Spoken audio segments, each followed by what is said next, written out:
Eu me lembro numa época que eu tinha atendido uma família da igreja, numa situação muito difícil, muito complicada, um filho adolescente morto, uma cena muito doída, e eu tinha passado a noite ali com aquela família, e tínhamos um enterro logo mais à tarde, e eu tinha que preparar um sermão, e eu falei: Senhor, o que eu vou pregar nesse sermão? Eu não vou conseguir pregar nesse sermão. Eu preciso que o Senhor fale comigo, que o Senhor toque o meu coração. E aí eu estava ali na minha sala, cansado já, lá no meu escritório em casa, cansado, buscando de Deus uma palavra. E aí Deus me deu um texto da Bíblia. Eu falei: Senhor, mostra para mim um texto. Ele me deu um texto da Bíblia. E quando eu olhei para o texto da Bíblia, eu falei: ah, Senhor, muda, vai, dá outro. Já aconteceu com você assim? Muda, Senhor, dá outro.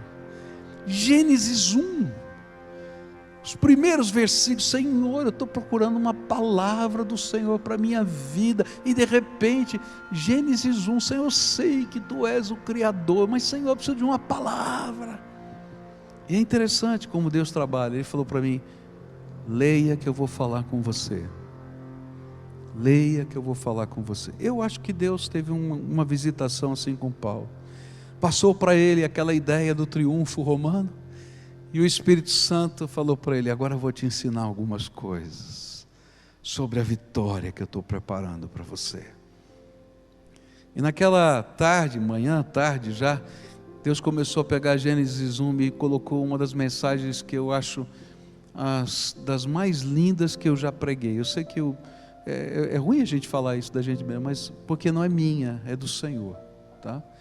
Ele me fez ver as águas, Ele me fez ver a escuridão, Ele me fez ver o caos. E o cerne da mensagem que Deus me deu aquele dia é que caos é matéria-prima para Deus transformar em beleza. E essa foi a mensagem daquele texto de Gênesis 1, naquele dia. Não é meu, eu não teria capacidade, foi o Espírito Santo falando: caos é matéria-prima que eu posso transformar em beleza. Eu criei todas as coisas que você vê tão lindas nessa terra do caos, não é? Deus pegou e transformou em beleza. Então Deus pega o nosso caos e transforma em beleza. E Paulo estava vivendo isso, ele estava olhando para essa cena toda, e que coisa linda vai acontecer aqui. E aí, quando ele começa a enxergar a cena do triunfo, ele começa a entender cada uma das partes, o perfume, tudo isso que a gente vai falar numa outra oportunidade. Ele começa a adorar a Deus pela vitória que não havia chegado ainda, mas que ele sabia que Deus estava no controle. Um versículo antes, versículo 11, vai dizer que Satanás usa a nossa dor, a dor da nossa alma, como sua estratégia de derrota, para que a gente desista de Deus, das pessoas que amamos, desista da igreja, desista dos ministérios, desista de servir. Mas nós só podemos vencer, queridos, se a gente puder parar de olhar para trás. Se a gente puder parar de olhar para as nossas dores. Não tem jeito de você seguir para frente se você continuar olhando só para trás. A Bíblia diz que quem pega no arado e olha para trás não consegue arar a terra. E se a gente ficar olhando só para trás, para as nossas dores, a gente não vai conseguir cumprir o propósito de Deus. Não adianta a gente olhar para baixo. Por que a gente olha para baixo? Quando a gente está com medo, e a gente está cheio de medos dentro da gente, e se a gente ficar olhando só para os nossos medos, a gente não vai conseguir seguir adiante. Sabe, não adianta nem olhar para frente, porque quando a gente olha para frente, a gente vê as impossibilidades da gente, e a gente diz: não vai dar, não sei se eu consigo. O que o Senhor estava fazendo nessa hora, quando deu a visão do triunfo para Paulo, é dizer: Paulo, olha para cima, olha para cima, Olha para cima, olha para o poder daquele que está agindo a seu favor. Olha para cima, eu sou o vitorioso, a vitória é minha, já está decretada, e você faz parte do cortejo eterno da vitória, você é parte do perfume dessa vitória, você é herdeiro de todos os despojos. Olha para cima. E é interessante, porque enquanto essa luta estava acontecendo no coração de Paulo, 5 dias antes, Tito já estava num navio para encontrar Paulo e para dizer o que Deus já havia feito semanas antes, sem que Paulo soubesse. E lá em 2 Coríntios 7, versículos 6 e 7 diz assim: porém Deus, que anima os desanimados, nos animou com a chegada de Tito, e não foi somente a chegada dele que nos animou, mas também a informação dada por ele, de que vocês o animaram, e ele contou que vocês estão com saudades de mim, e disse que estão muito tristes e estão prontos para me defender. Por isso agora estou mais feliz ainda. Eu acho tremendo, é que mesmo Paulo não sabendo de nada, e o seu coração estando pesado, e ele parecendo enxergar que só tinha problemas, Deus nunca havia parado de agir. E que mesmo naquele aparente silêncio de Deus, Deus estava fazendo os milagres que eram necessários para abençoar o seu servo. Onde eu quero chegar com tudo isso? Se Paulo pôde desanimar, eu também posso, e você também. E se eu for sincero, eu vou encontrar na minha vida vários momentos de desânimo. E se você for sincero, você vai encontrar vários momentos em que você quer desistir. Às vezes a gente está numa batalha que a gente sabe que é uma batalha de Deus na nossa vida. A gente está batalhando para erguer a nossa casa, a nossa família. E chegam horas que o inimigo semeia o desânimo, diz: não adianta nada, nada do que você está fazendo está dando certo. Há momentos que Deus está colocando na mão da gente uma obra para fazer, um ministério. E a gente tem esse ministério da mão, e a gente vê até as portas abertas, mas a gente está com o coração pesado por tanta coisa que aconteceu, e às vezes algumas coisas até que a gente diz: Senhor, o Senhor não está vendo tudo isso? E aí o desânimo vem, e a gente quer abrir mão de tudo, largar tudo. E algumas vezes a gente até largou tudo, mas o Senhor não largou da gente. E no meio daquele silêncio, Deus não parou de agir.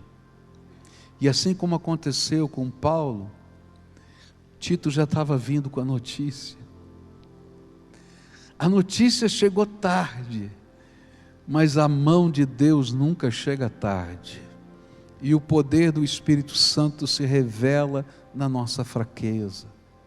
E Ele está lá já agindo, Ele está trabalhando. Eu não sei o que Ele está fazendo agora, mas a palavra de Deus diz que eu posso ficar tranquilo. E sabe o que é que me chama a atenção?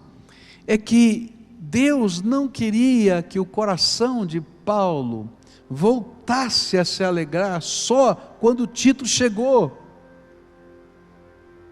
Porque senão a gente nunca vai aprender a enfrentar as lutas espirituais da nossa batalha. Porque Deus continua agindo, Ele vai continuar agindo, e nem sempre a gente vai saber tudo que Deus está fazendo.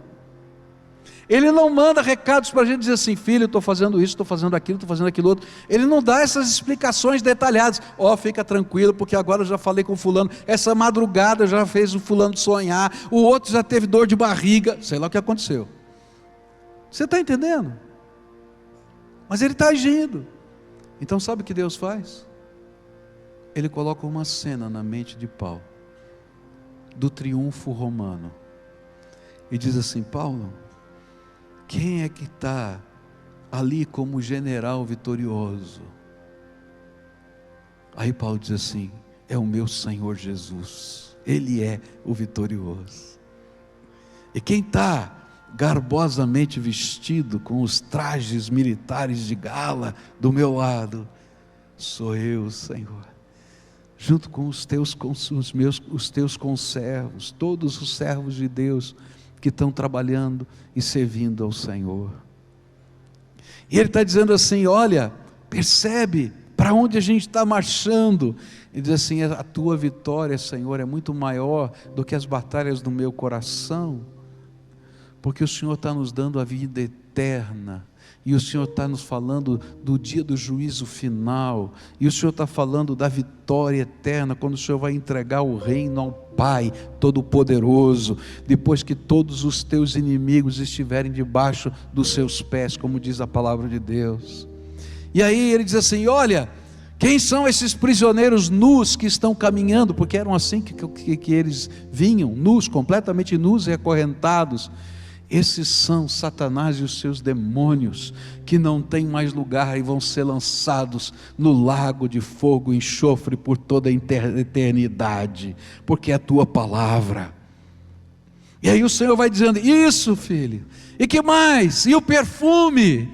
O perfume é a presença do Senhor, a influência do Senhor, o poder do Senhor através das nossas vidas. E então, por onde a gente está passando, está deixando um perfume, e tem gente se salvando. E o mau cheiro é que aqueles que rejeitam a palavra de Deus condenam-se a si mesmos. E Paulo está vendo tudo isso, ele está lembrando de tudo isso, ele está enxergando tudo isso, e o Espírito Santo de Deus está dizendo para ele: filho, então por que o seu coração está pesado? Se você está marchando comigo, e eu sou o teu general, e eu já venci a batalha contra todos os inimigos do reino de Deus. Levanta, homem de Deus. E aí muda o texto. No capítulo 7 ele vai contar que ele encontrou Tito, mas no capítulo 2 ele começa a adorar a Deus por causa da visão. Não importa o tamanho do caos, porque caos é matéria-prima para Deus transformar em beleza. Eu me lembro daquele dia, como eu saí daquele lugar, por causa da visitação do Senhor. Aquela noite, com aquela família, chorando, sofrendo, me deu a sensação de inutilidade, de incapacidade, de ser o pior pastor da face da terra, de ser a pessoa mais incompetente. É interessante como a gente se conecta com as dores. Mas quando Deus me colocou aquela imagem que eu não conseguia entender e começou a aplicar no meu coração, Ele dizia assim: filho, levanta a tua cabeça, porque você tem que entender quem sou eu. Eu sou o vitorioso, eu sou aquele que transforma o caos em beleza, eu sou aquele que derrota o inimigo, eu sou o Senhor da tua vida. Essa noite eu queria concluir essa mensagem orando com você, como a gente sempre faz. Eu acho que a gente, toda vez que termina um culto, precisa responder à voz do Espírito Santo no nosso coração. Deus fala conosco. Você chegou aqui desanimado hoje? Desanimado com a tua batalha, desanimado com o teu ministério. Eu às vezes escuto alguns líderes de célula dizendo: estou desanimado. Meu supervisor, meu pastor de área, eu já ouvi tanto. E olha, é verdade mesmo, tudo isso. Porque onde tem gente, tem defeito. Mas louvado seja Deus, porque a gente não depende do supervisor nem do pastor de área, a gente depende do Senhor da nossa vida, Jesus. E Ele é o vitorioso, eu vou marchar com Ele. Você está olhando lá a batalha na sua casa, você diz assim: Senhor, eu não sei se adianta, já tentei tanto, já estou cansado. Você tem razão de estar cansado, mas a história não terminou de ser escrita, e ela vai ser escrita pelo Todo-Poderoso Senhor da nossa vida. Você já talvez tenha chegado aqui dizendo: Senhor, estou passando a maior crise financeira da minha vida, eu não sei o que eu vou comer amanhã. Amanhã ainda não chegou, e quando chegar, virá com a graça de Deus outra vez na tua vida. Nem que seja um maná, o maná vai cair sobre a tua casa. E é interessante que às vezes, quando a gente está vivendo momentos assim, dias atrás, o Senhor já começou a preparar a resposta. Eu me lembro de uma vez que tinha acabado o dinheiro, e eu não tinha mais nada em casa para completar o arroz e feijão. E eu tinha um peixinho que a gente assou, e a gente orou junto com os nossos filhos. E eu disse: olha, nós vamos agradecer a Deus, porque esse é o último que tem em casa, e nós vamos depender da graça de Deus. Eu me lembro que eles eram pequenininhos, e eles ficaram chocados. Eles disseram: papai, não tem mais nada? Eu falei: não. Abri a geladeira e mostrei para eles: não tem mais nada. A gente vai agradecer a Deus o que tem agora. E eles foram para a escola, e quando eu voltava da escola, tinha uma irmã da igreja estacionada com o carro. Disse: ah, pastor, que bom que o senhor chegou. Essa irmã, uma cozinheira maravilhosa, ela disse assim: sabe, 15 dias atrás, olha só como Deus faz, 15 dias atrás, Deus tocou o meu coração para cozinhar para vocês. E ela abriu o porta-malas, gente, tinha tanta comida como eu nunca vi na minha vida, pronta, prontinha, só coisa boa. E falou assim: eu cozinhei e congelei. Vamos, o senhor tem um freezer? Eu falei: tenho, vazio, mas tenho. E subi com as caixas lá para casa. Quando os nossos filhos chegaram, eu chamei para que eles fossem ver o freezer. Disse: papai do céu ouviu a nossa oração. Michel conta essa história até hoje nos sermões. Mas sabe o que me chama a atenção? É que a obra de Deus já tinha sido feita há 15 dias atrás. Eu não sabia. O fato de você não saber o que Deus está fazendo não significa que Deus não está fazendo nada. E é por isso que o cristão vive pela fé. Eu sei em quem eu tenho crido, e eu vou confiar nele. Então, nessa noite, se você veio aqui para esse culto desanimado, nós vamos mudar esse negócio, e vamos sair daqui adorando a Deus, bendizendo o nome do Senhor por aquilo que a gente não viu, mas por uma cena que o Senhor está colocando na tua mente, a cena do vitorioso, que não é você, é Jesus, o nosso Salvador, e nós vamos caminhar com Ele. E eu não sei o que é que vai acontecer amanhã ou depois de amanhã, também não me importa. Sabe por quê? Porque eu sei que Ele já está trabalhando, porque nós somos a menina dos olhos de Deus. E hoje o que a gente vai fazer aqui é, no nosso louvor, consagrar o desânimo ao Senhor. Dizer: Senhor, está aqui. A gente já ofereceu coisas boas a Deus, não é verdade? Às vezes a gente oferece coisas que são muito preciosas para nós. Hoje você vai oferecer alguma coisa que Deus quer tirar do seu coração: o desânimo. E não importa qual seja a área, seja na tua casa, na tua família, no teu ministério, você vai colocar no altar de Deus. e vai dizer: Senhor, hoje eu vou sair daqui com a visão da fé, porque algo tremendo do Senhor vai acontecer na minha vida.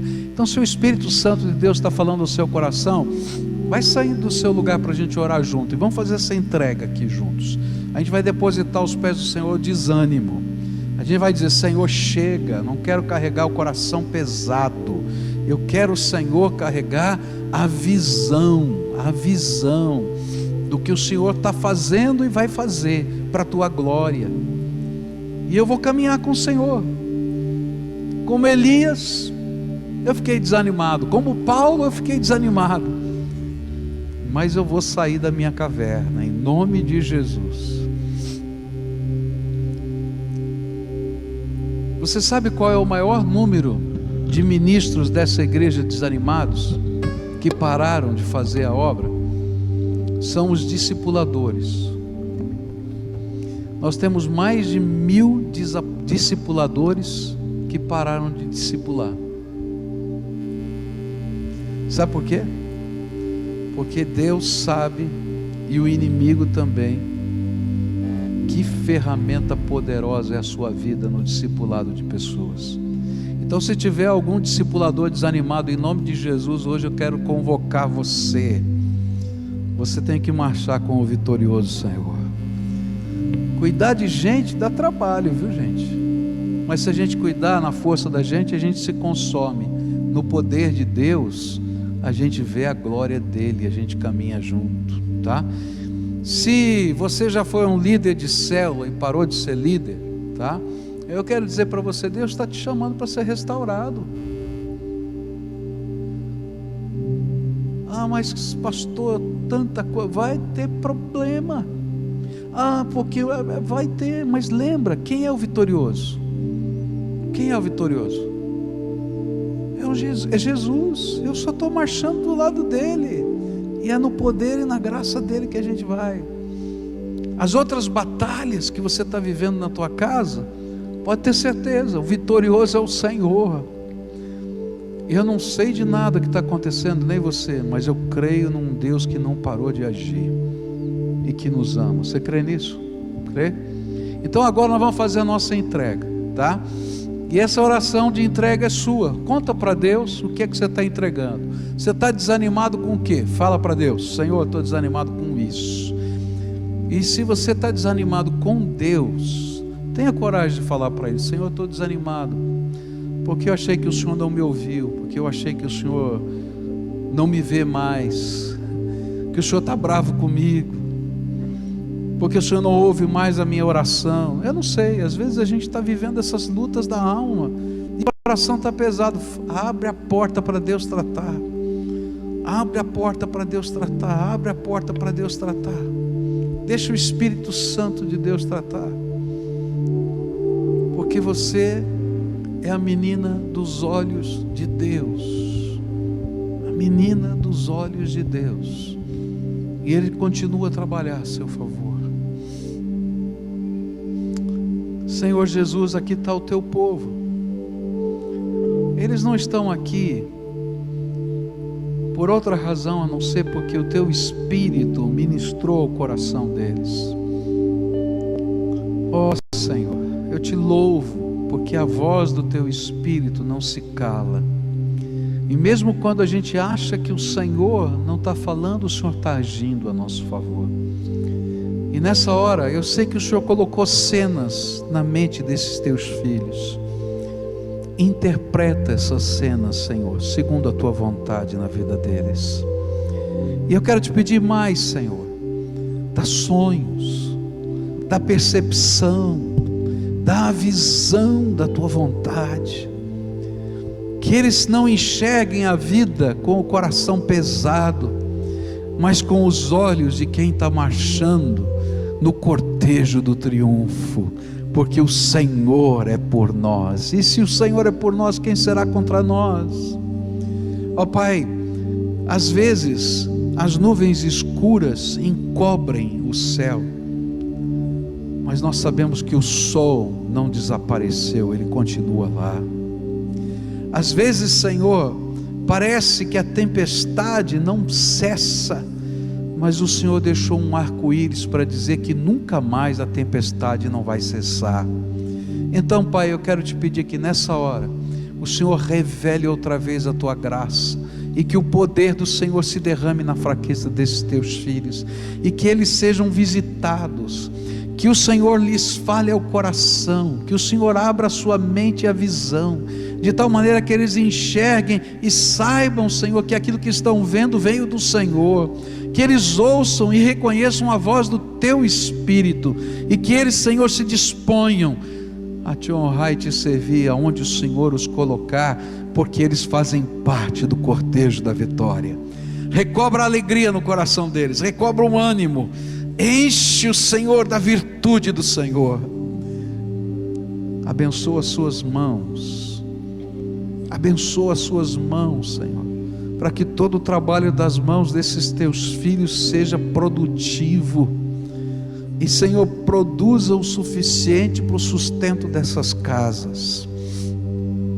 Oh Pai, alguns estão aqui porque estão tristes com pessoas que amam, marido, esposa, filhos, situações da vida, estão fora do nosso alcance, e a gente fica pensando: Senhor, quando o Senhor vai agir? Eu quero te pedir, toma essas pessoas que são amadas do coração desses teus filhos agora, e Senhor, começa a tratar o Senhor, toma nas tuas mãos, toma, Senhor, toma, onde quer que eles estejam agora, estiverem em casa, que eles sejam tomados pelo Senhor, estiverem na rua, se eles não sabem onde estão, porque quem sabe estejam pelos caminhos da vida, perdidos, Senhor, toma nas tuas mãos, lá onde eles estão agora, visita-os poderosamente, e que nessa hora, toda a corrente de Satanás sobre eles seja quebrada em nome de Jesus, e toda a artimanha de Satanás sobre aquelas vidas seja quebrada em nome de Jesus, e que o Senhor derrame a graça do Senhor, e que os ouvidos sejam abertos, que os olhos sejam abertos, e que o Senhor se revele a eles também. Pai, que a paz do Senhor reine nessas casas. Escuta, Deus, a nossa oração, é aquilo que oramos em nome de Jesus. Amém e amém, amém.